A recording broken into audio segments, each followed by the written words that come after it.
Ia merupakan daripada wanita peduli umat di Malaysia. Dan untuk dayah yang hina buat apa botak di Biren, buat Satpol PP di Biren, ia berumpak sumbangan untuk wakaf tanah. Dan lebih sponsor buat para donatur terhebat, para wanita-wanita terhebat. Inilah daripada grup Rawdatul Munawwarah dan Rawdatul Jannah. Sama-sama kamu menjadi wanita peduli, insyaAllah.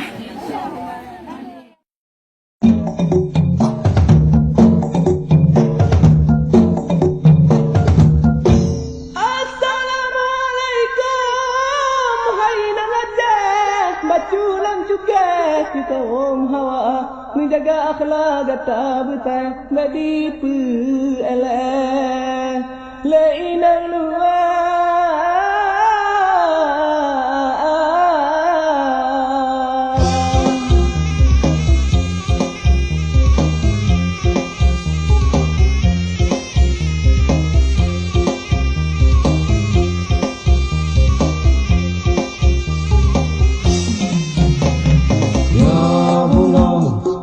Semarang bungong, nyo bungong, bungong tersebut, nyo inong, kan Semarang inong, nyo inong, si inong Aceh.